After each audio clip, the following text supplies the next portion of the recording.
Hey babes, welcome to Stoned and Horny, the podcast all about exploring and expanding your knowledge in sex and cannabis with experts and friends.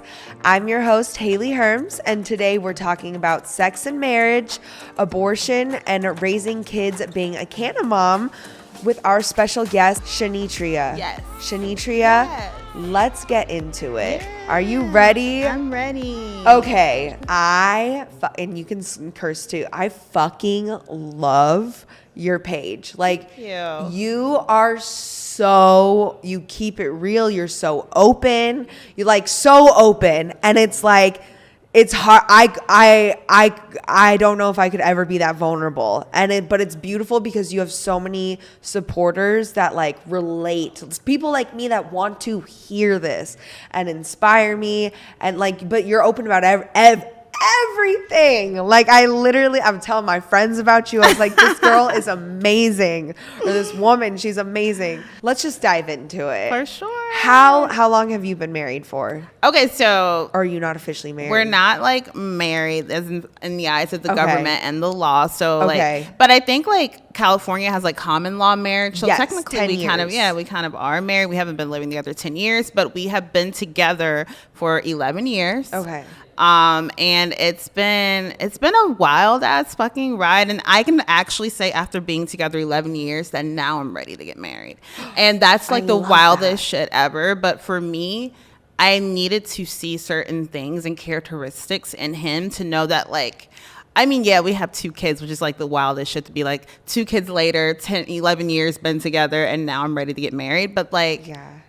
I don't know. It's crazy because you get to watch someone really grow up like right before your eyes, and that shit is trippy. Like to see somebody that like, you know, you have your friends and your family, but chances are you grew up together or like you've seen each other in different phases of life. But like when it comes to like a romantic interest, someone that you're in love with, not someone that you just love, but you're in love with. Yeah. And when you get together, you envision what 5 years will look like, what 10 years, that is never reality, but sometimes you get really fucking close. Yes. And you never account for the way things will change around you and like the way that environments will change, jobs will change, aspirations will change. And like, Yes. You just can't account for like a pandemic fucking happening. You can't account for like people dying, like things really real heavy shit, and that can impact your relationship a lot.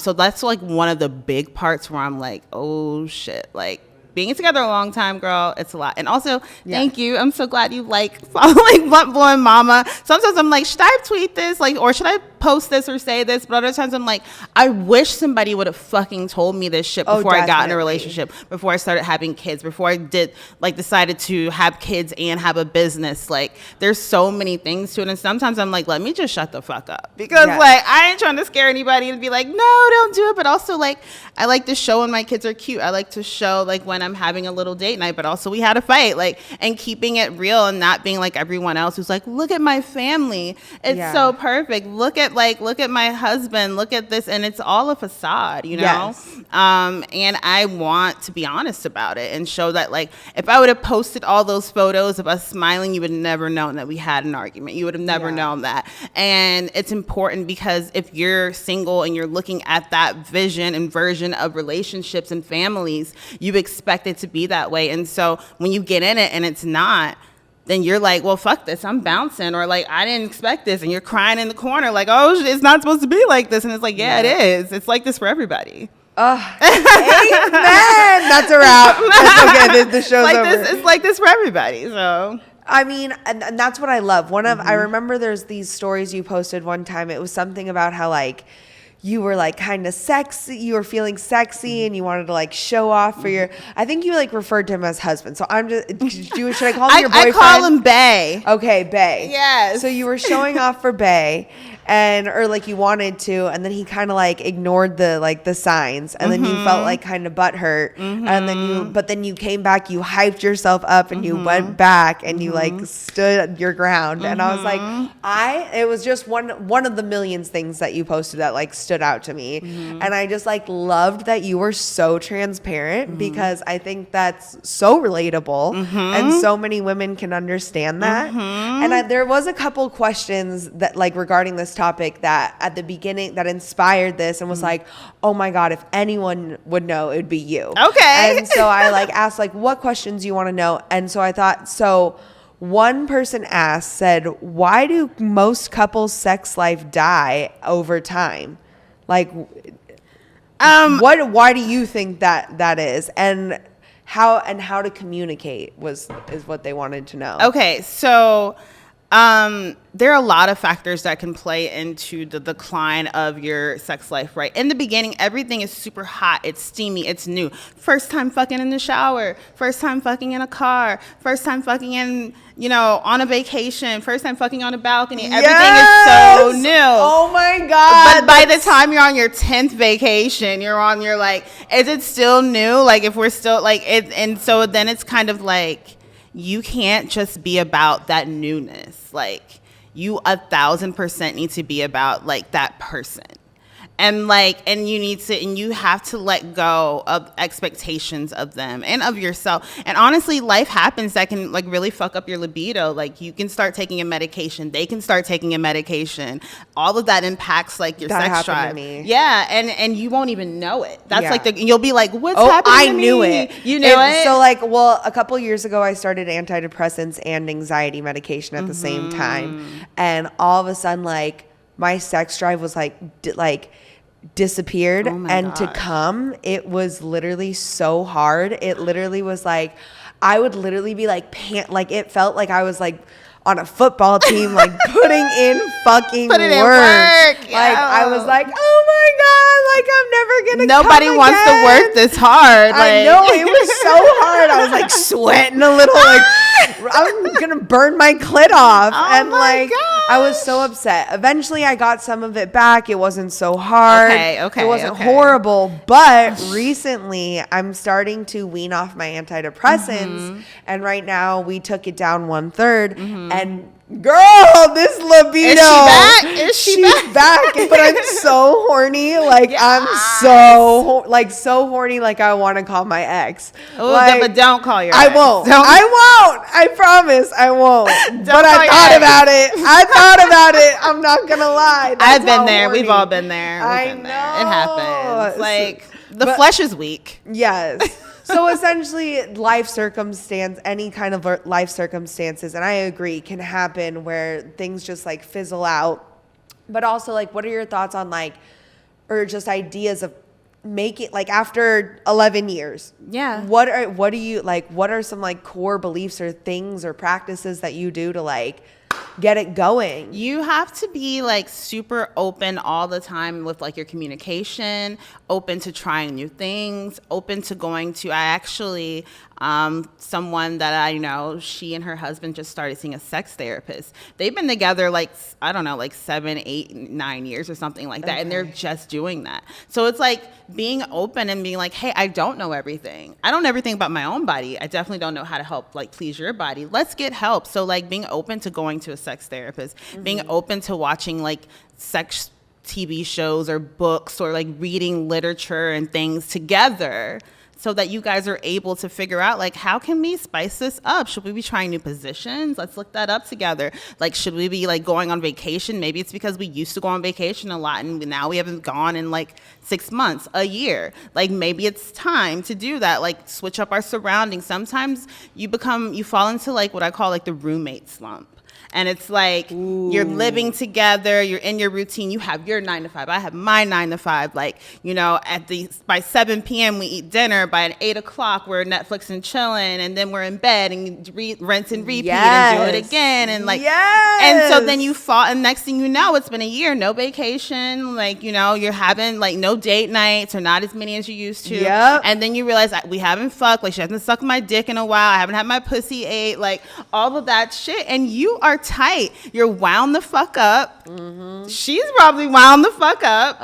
Nobody's bust a nut. Yeah. Like, Yeah. you're fighting more. Like there's gonna be, because like that underlying issue that both of you guys, or at least one person, is mad about is that I have not fucked.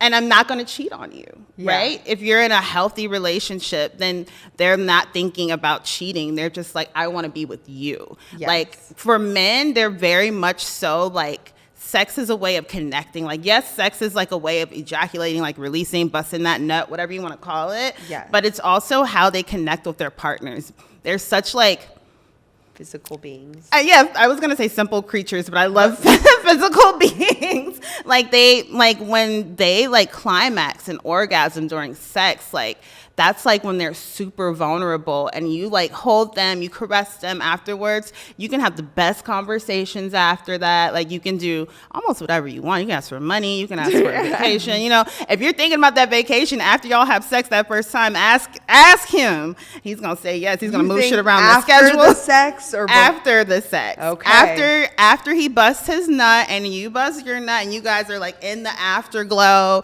and you're smoking your joint, then you bring up, oh, by the way, this is how I bring up hard topics after I fuck him. Like I put my pussy on him, and then I'm like, so about that thing that we were da da da, and he'll just be like so blissed out. Okay. That he's just like, he's in a better mind space to receive that conversation. Okay. So it's just, that's my man, but know your partner, like know their sex drive, and unless like they're on a medication or something, know that it has not changed. And whatever frequency you guys used to fuck at, they're gonna expect, like they may expect a decrease over time. Most men are like preparing themselves to just not have sex anymore once they're in a long-term relationship, which is just not the case. Me and my man, we have a lot of sex. And we've been together for a long time. And I was just thinking before I came here how people in relationships and married people actually have more sex than single people. Why do you think that, or how do you know that? Because one, I'm an example, and other people I know as well. But also because like as a single person, you're not going to be like having sex with a whole bunch of randos, and you're also not going to be like fucking your ex all the time. Like you shouldn't be fucking your ex all the time. But even if you are, you're not fucking them as much as somebody who's in a committed relationship with whoever they're with, because that person is there usually day in and day out.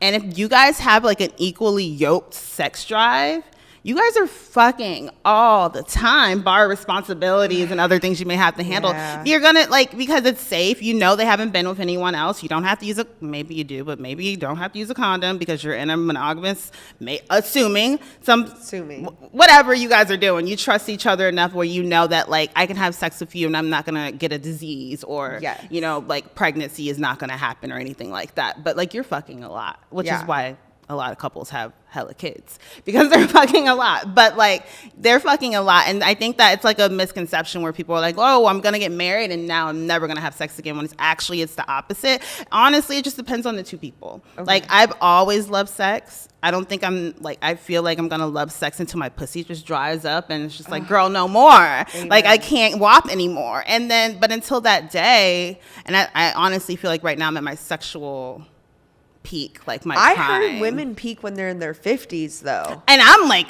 I can't wait for that, because I feel like I'm that bitch right now. So like I can't wait for that. Like I know my pussy game is like top tier. Like pussy is good. But yeah, communicate, be open-minded, be willing to try a sex therapist, be willing to read a book, be willing to like watch that Goop show, Sex Love Goop, really good. Where can we go watch that? Netflix. Okay. And there's another sex Netflix show that you should watch, 2 people, but just probably type in sex, honestly, on Netflix. And so much will pop up, but just be open to that, and Be gentle with each other when you are communicating these needs, and realize that sex is a very sensitive topic. People have egos. Like, you don't want to be rude about it. Like, this is still your friend. This is still your lover. So you should care about them and like express things in that way.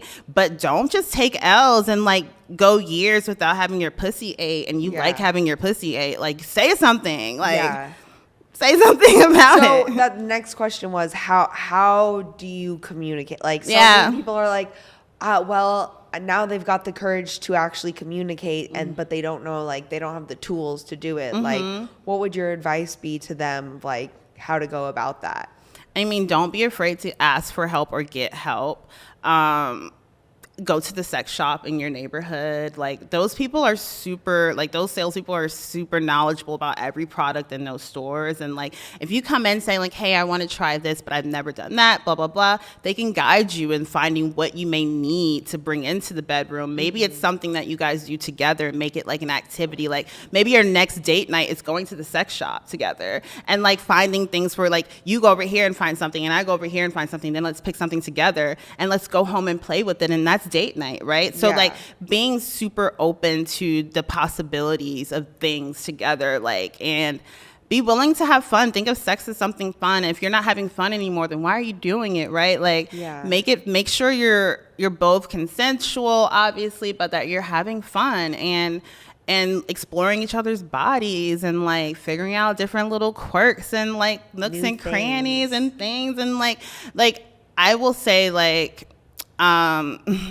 like, over time, my preferences for things have changed, like, for better and worse for him as well. And I think you have to allow that for each other. Like, when you get together, the person may like hate anal and be like, I don't want to do anal. But then after 5 years, they're like, hey, you know what? Like, you want to go get a butt plug? And just being open to that and being like, being able to express that and feel like you're in the kind of relationship where you can say that and it'll be received, and you'll like, it won't be like an attack, like you feel like you have to defend it or something. So make sure you guys are always open communication, keep those airways open. I mean, the lines of communication open.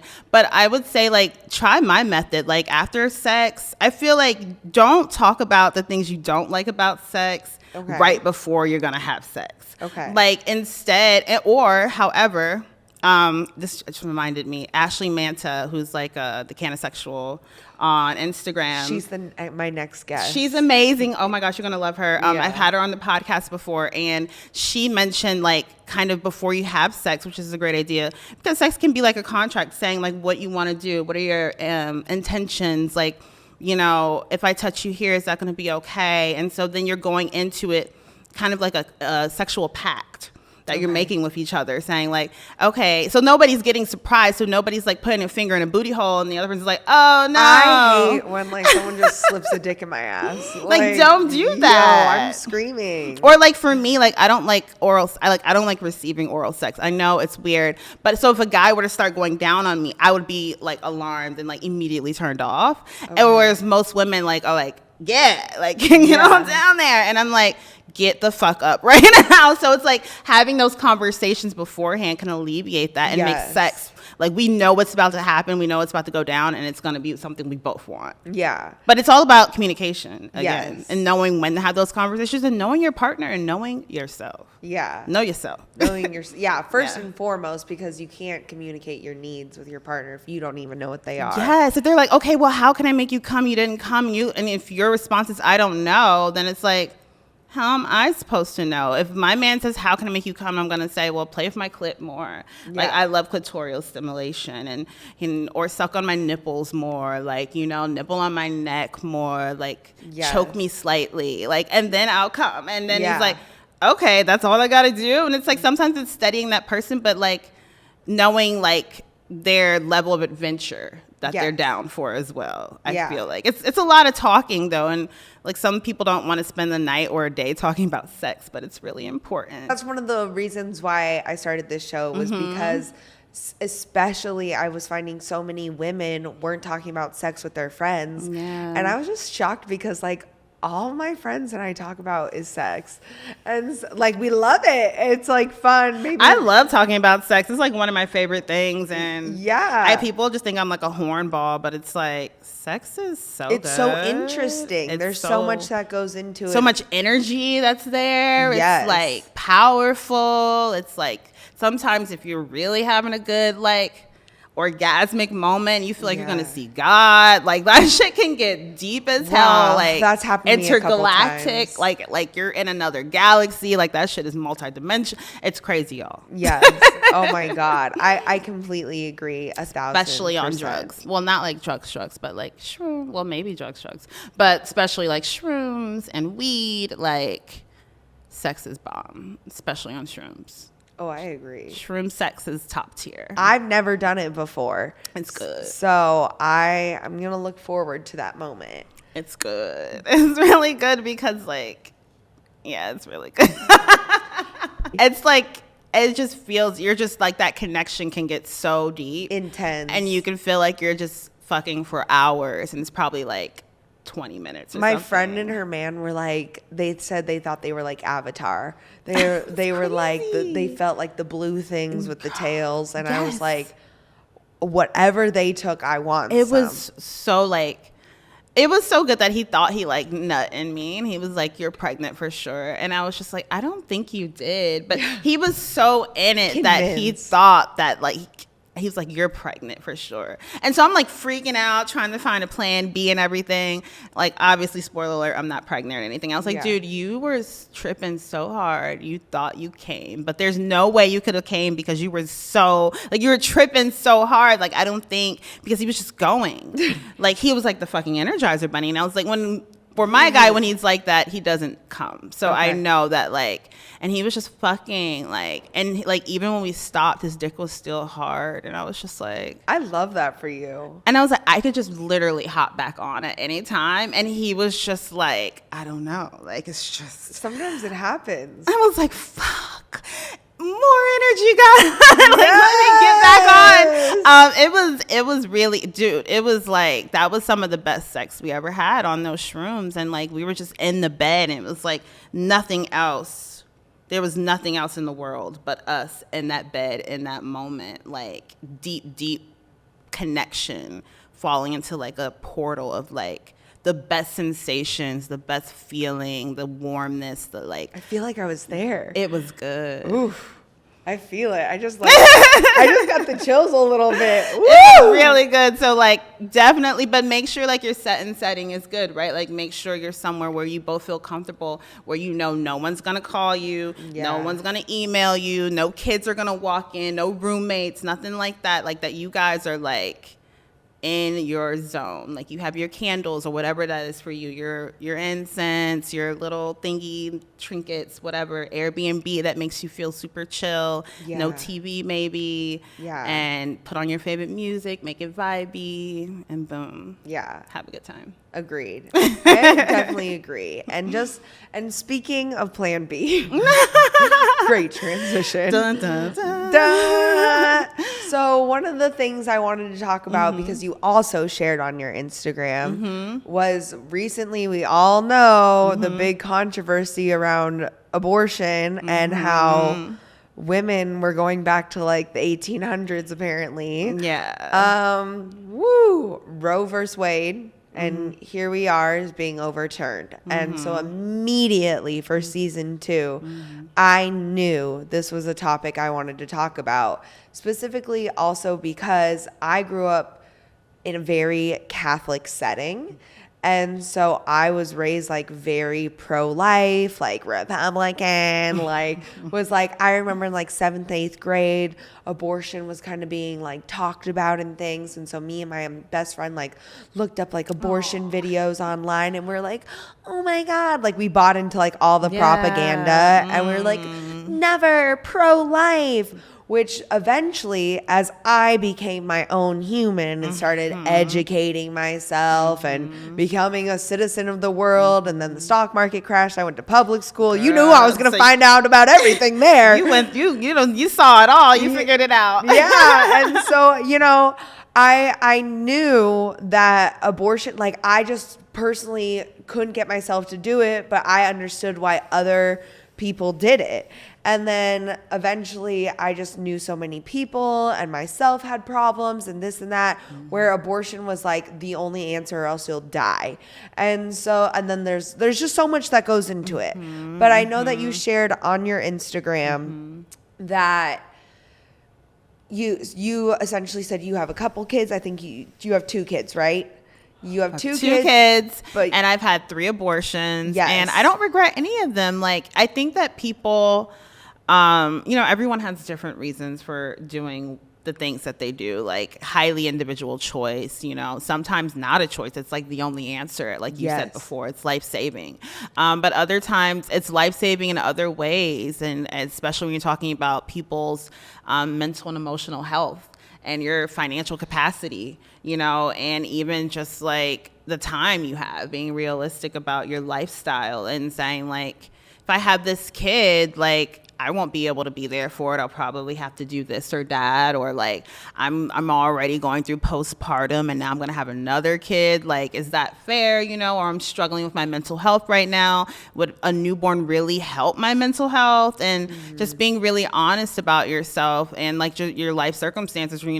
Having a kid is expensive. So it's just like, do you have the money for that? And you maybe already have a toddler at home, or, maybe you're giving birth to your previous kid was like really rough on your body and like you're still recovering. There's like so many reasons to not want another child if you already have a child.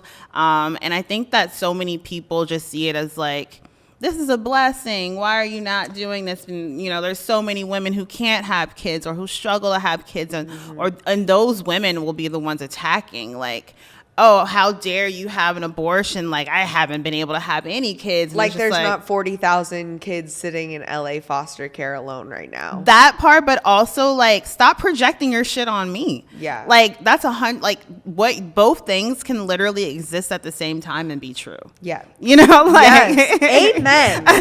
Amen. Both can exist in the same space and be true. Exactly. Like, I'm not projecting anything about my life. I'm talking about my life and my story. I'm not saying my story is representative of all women, because we are not a monolith. We have different economic backgrounds, different educational backgrounds, different regional backgrounds, like different racial and ethnic, religious, like all these things that kind of make up who you are as a person. But I don't think any one person should be telling another person how to live their lives, how to, manage their families, how to manage their bodies, because at the end of the day, as a woman, regardless of the money and all the other things, like for 9 months, you got to carry that baby. Nobody else can carry that baby but you.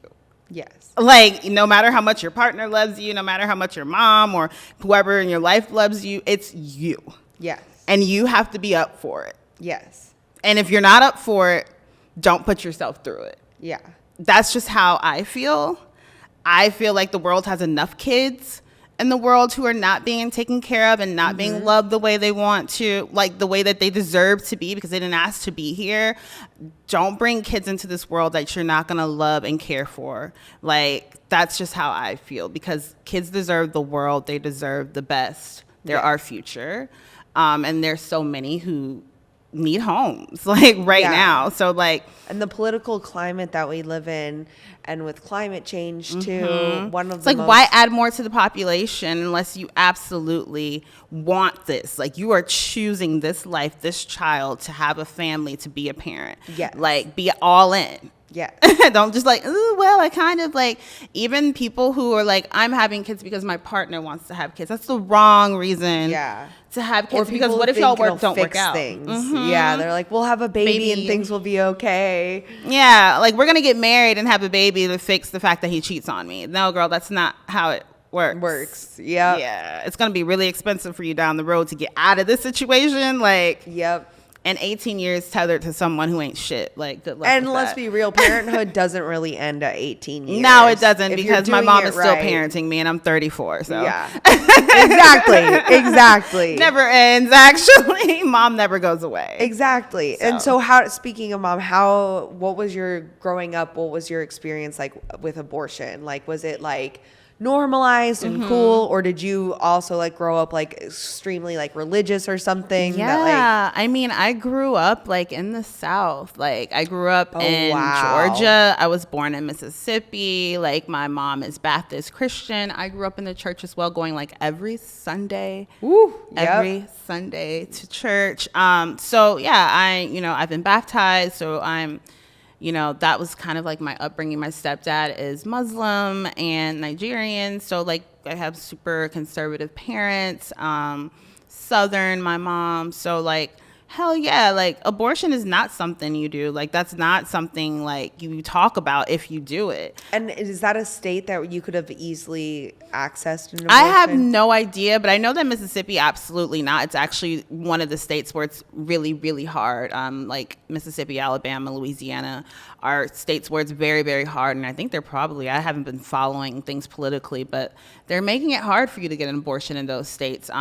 During that time, like growing up as a kid, I never was in those situations where I had to think about having an abortion. I wasn't sexually active until I turned 18. Mm-hmm. And I was like a freshman in college when I started having sex. And I did that intentionally because I had girls at my high school who were pregnant, And so it's just like, I didn't want to be pregnant. Like they didn't look happy. Like, so it was just like, why would I want to be like you? And for my mom, it was just like, she was not going for it. Just like, don't bring any babies in this house. Like, like she was very strict on our grades, like make good grades, go to college. So it was like that path. And that path didn't include having sex, dating. Like I wasn't allowed to date. My mom was like fucking strict as shit. So. I asked my mom, I was like, if I ever got pregnant, when you're a kid, you kind of just like ask the question, like set them off. You're like, if I ever got pregnant, what would I do? And my mom was like, kids can't raise kids. Oh. And she made it very clear that I would like have to give birth and give it away. Oh my God. Yeah. And so like, I tried, but I was,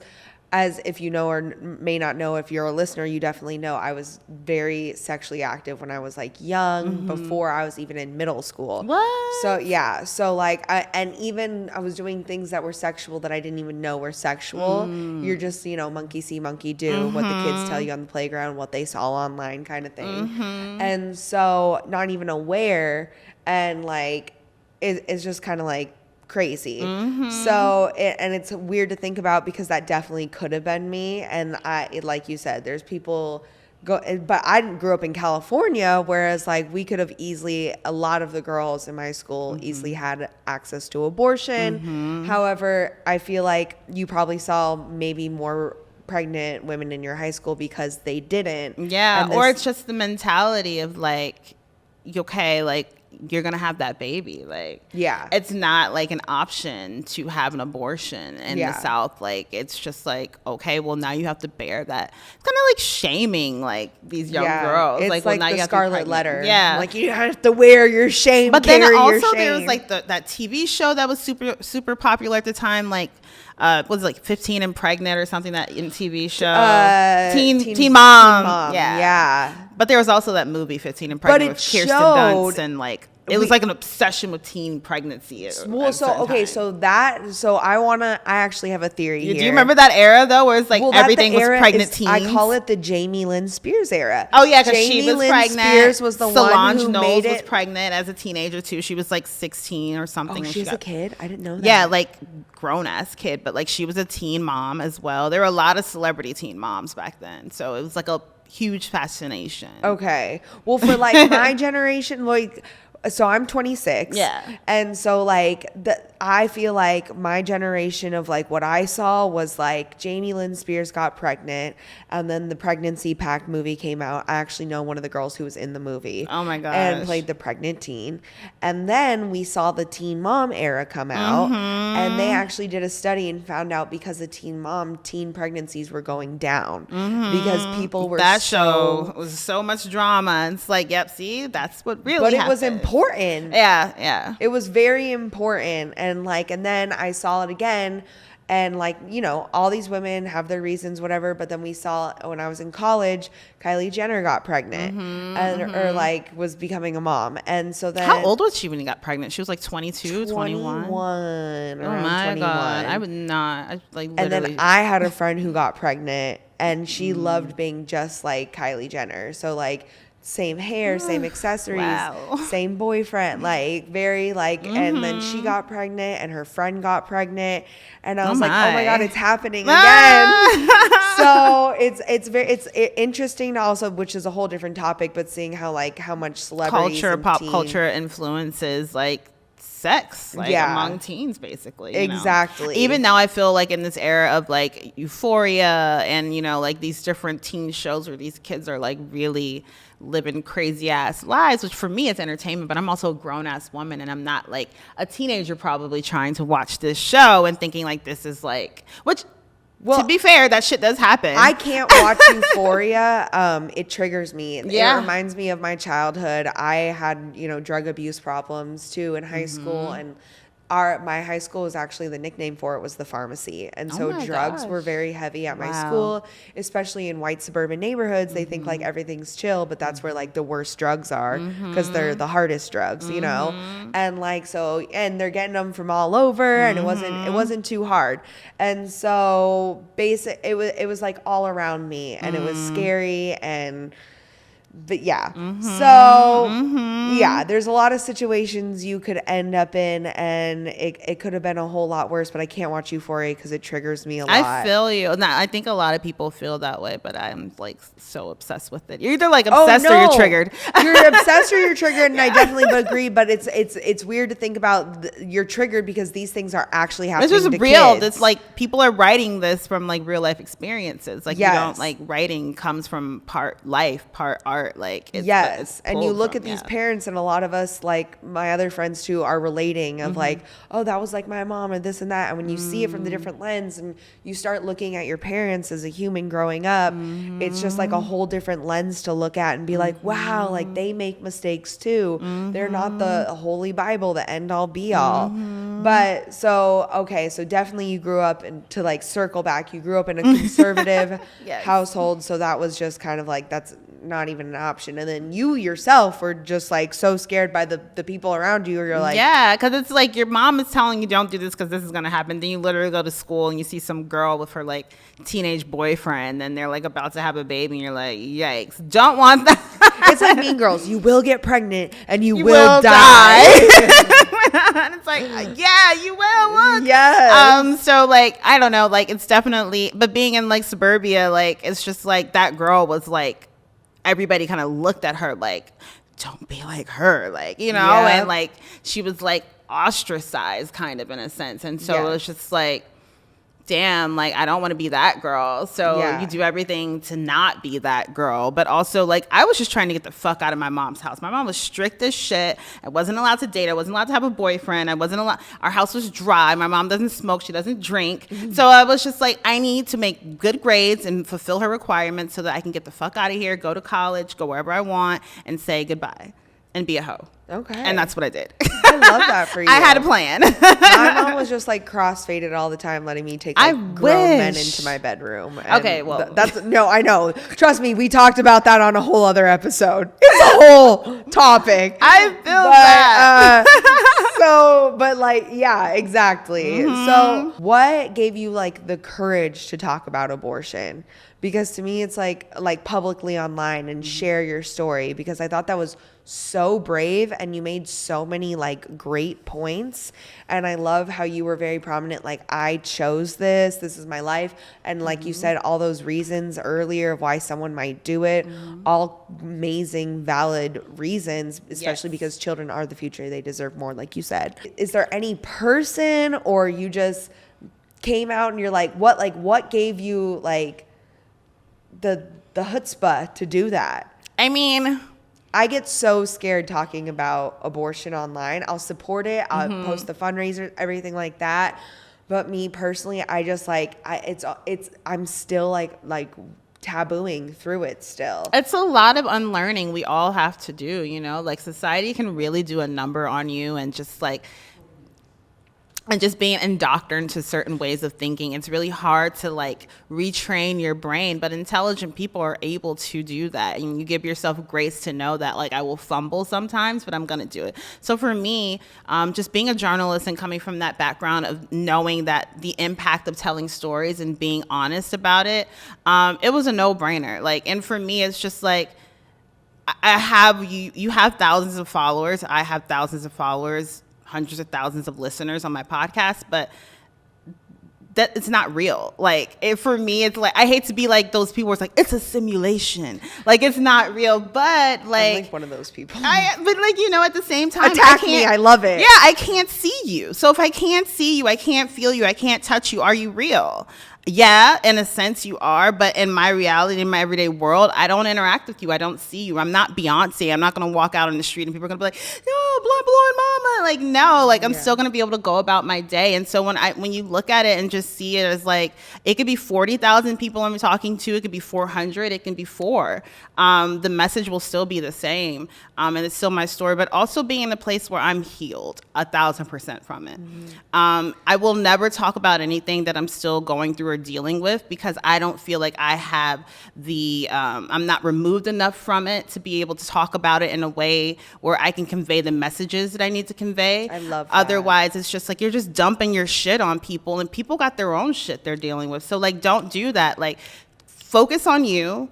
Deal with it, and then tell people in the time you feel ready to do so, and not a moment sooner. Because otherwise, you're spreading toxic messages. You're probably unintentionally spreading really negative energy, toxic energy, because you haven't worked through that shit yet. So every time I bring stuff publicly out, it's because I have 100% worked through that. I talk about abortion because I worked through that. Like I don't tell people the day after I got an abortion, I got an abortion. Like I'll be like 6 months ago, 1 year ago, I had an abortion because like I've done the work. I've talked to my therapist. I've meditated. I prayed about it. And I am good with my decision and I feel whole enough to be able to share. And hopes that someone else will be able to relate. So that's what it is. Like otherwise, like you ain't gonna know shit. Yes. Thank you so much for sharing that and being so honest with it, because I know so many women like myself just like such an inspiration to hear that and to like see someone be so strong and like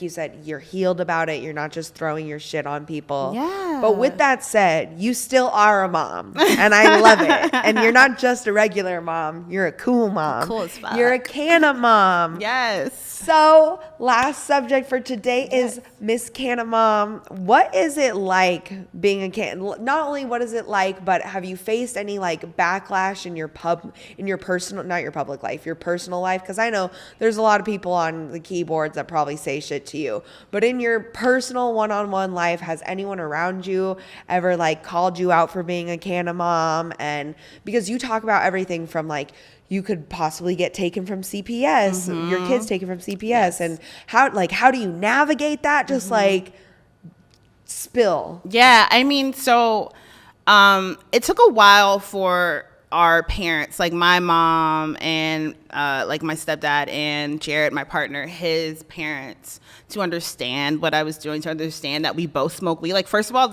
for them to just understand we smoke weed, but we're not like blowing smoke in our kids' faces. So we had to like really help them understand. And no, I'm not going to lose my job because I smoke weed. No, I'm not going to like get arrested and go to jail because they have all these ideas in their head of what it's going to be and the safety around it.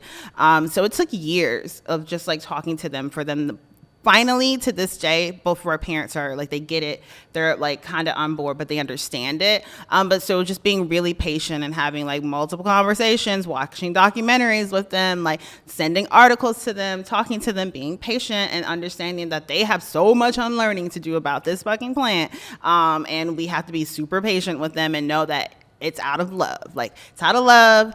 I know you love me. I love you too. And as far as like strangers, I don't get hate about smoking weed. Most people are like super like, hell yeah, me too, or so did my mom, or like that's the kind of mom I want to be, right? And like as everyone else in my life, they have known me since forever, and I've always smoked weed, like since 18. I've smoked weed through college, through grad school, my first job, after having my kid, like, and so they're just like, that's just part of Shonitria, like, she smokes weed. Like, if you're going to be around her, you're going to be around weed. And you have to be okay with that. No, literally. It's the same. You have to be okay, because I'm never going to not do that. Like, of course, I'm not going to come into someone's home and just start, like, lighting up. I'm a courteous person. I'll say, hey, You know, is it okay? Should I step outside? But I'm not going to not be that person for anybody. I love that. Weed is too damn good to be trying to act like I don't love her. I love weed. Yeah. And were your parents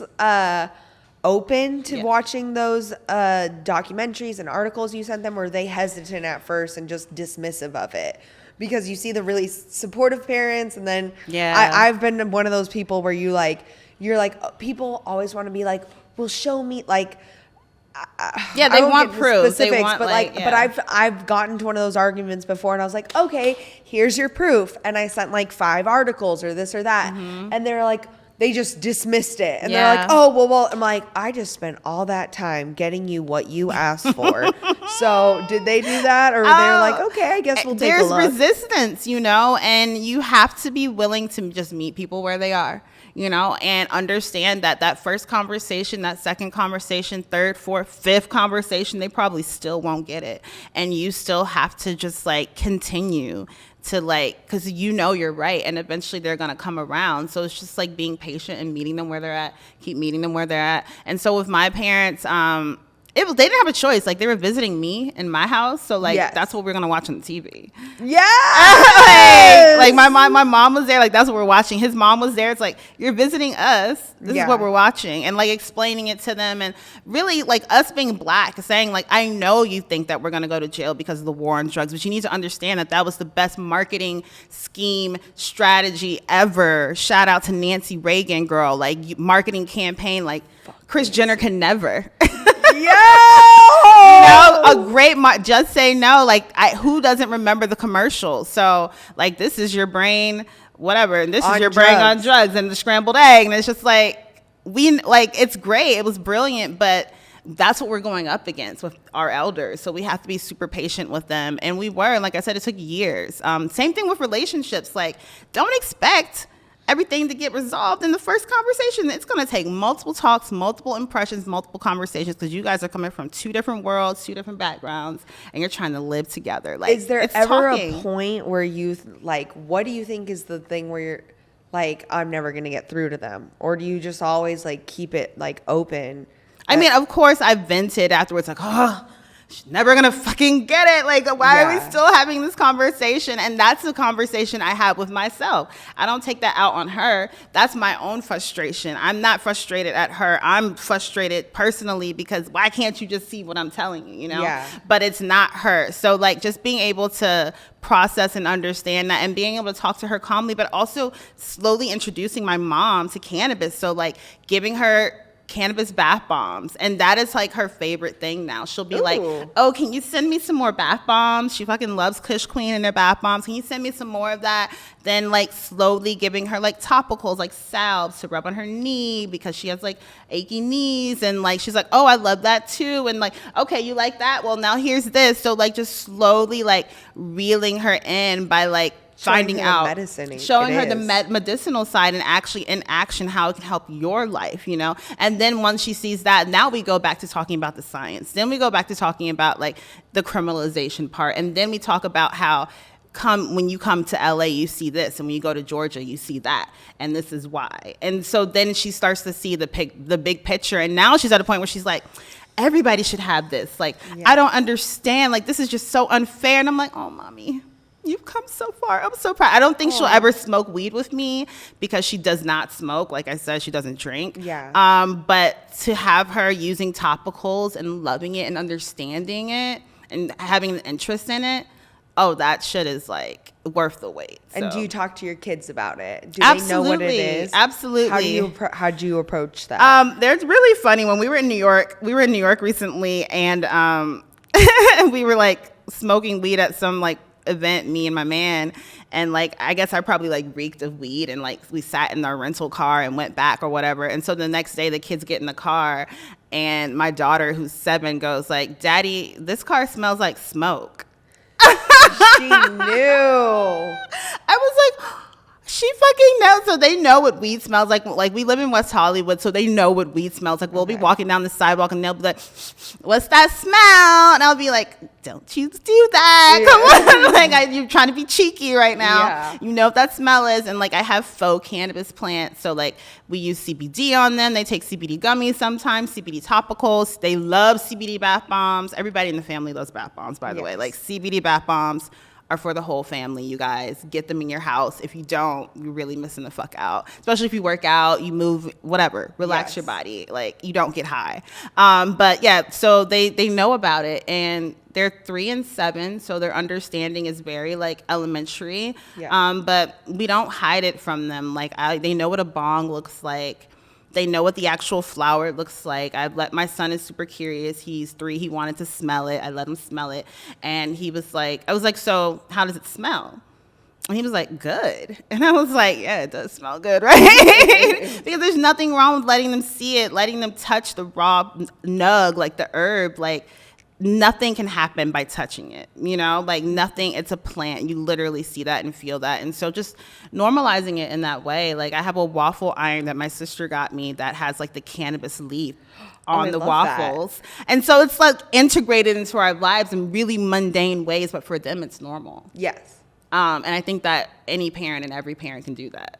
And did you just start it like from a young age, or you just as soon as they started asking about it? Well, my daughter started asking, and then like my son started asking. And so it was like, oh shit, we need to start talking about this. And then just finding, like, and being an influencer, I got sent a faux plant. I got sent like this. And so it's like, okay, this is a great way to talk to them about it, or, you know, and just slowly having those conversations. But at first I was confused, and we did have to tweak things about our life. Like, we couldn't be as reckless as like leaving, you know, like a bong on the table because like a toddler can come over and knock it down, and then like that would be a mess. Or, you know, we had to change certain things. But as they got older, it's just more of like, let's talk about this more, especially now that my daughter is in elementary school.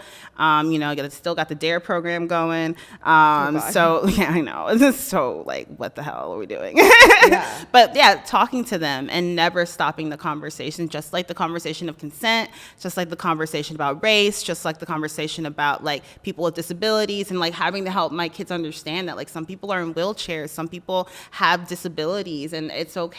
And like, that's part of life. And like, and just having these conversations so that my kids can navigate the world. Like, I love living in West Hollywood because they see like drag queens, they see like, you know, same-sex couples, and for them that's normal. And I want that to always be normal. I want them to see homeless people. I want them to know that that's part of what the world that we're living in. I don't want to hide the world from them. So for me, it's really important to always be upfront and honest about the good and the bad of the human experience, you know? Do you ever get scared as a woman of color about like your children get taken away or anything like that? I mean, I feel like there's always a slight fear of something happening as a Black person in America. Like, I can literally be sleeping in my bed and be Breonna Taylor and be killed in my sleep. You know, these are very real realities, and no one will be persecuted. No one will care. I'll be put on walls, and I'll be a mural or a memory. I'll be a hashtag. And it's like, I don't want to be that, but that could happen, you know, knock on some wood over here.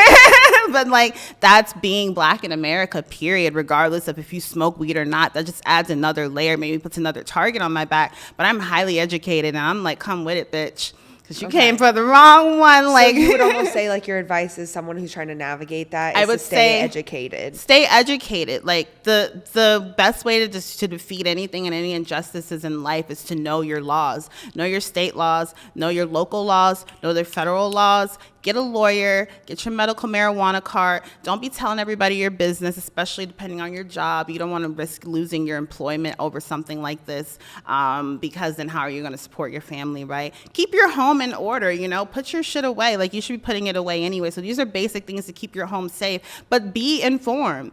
Be able to speak about it in a way and say, like, I'm using cannabis for my anxiety. I'm using cannabis for my depression. I'm using cannabis for my chronic pain. I had back surgery when I was 5, whatever that may be, and speak about it that way to everybody in your life so that they will also relay the exact same message.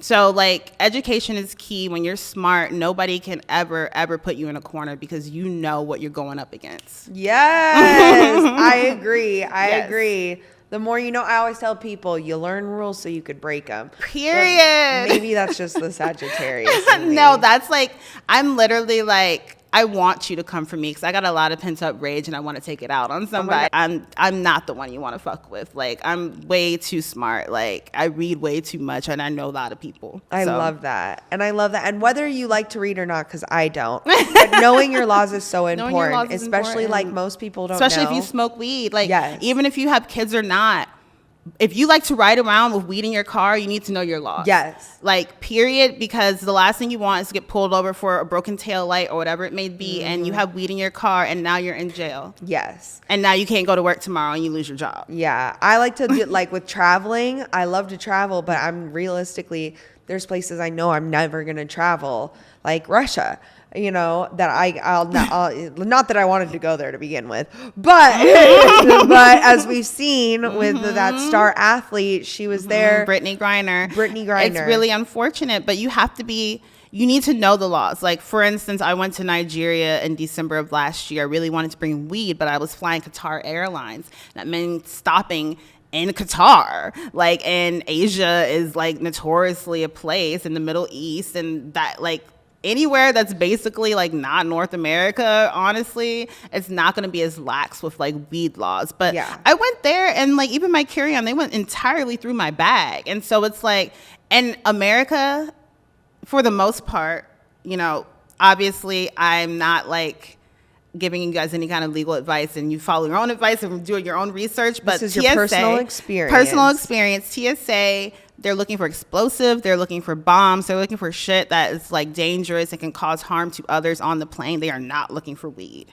They are not looking for your edibles. They're not checking for your tinctures. They don't give a fuck about your CBD bath bomb. You have to pack smart. Like, if you're flying domestically, if you're going from legal state to legal state, I don't feel like you should have to have too many worries. Oh yeah, no, definitely. Yeah, but if you're flying to like Atlanta or something like that, then you should be conscious that like whatever you took there, you cannot bring back. Yeah. Oh yeah. Oh no, definitely. You know, like you probably could take it there, but you can't bring it back. And if you do, then you probably need to bring like super small amounts that's not even traceable. Yeah. It could be mixed up in a makeup bag or something. Yeah. Maybe if I allegedly did that, that would be an idea for you. Lipstick tube, I don't know. There are things on Amazon that you can buy that look like things, and then they actually have other things inside of them.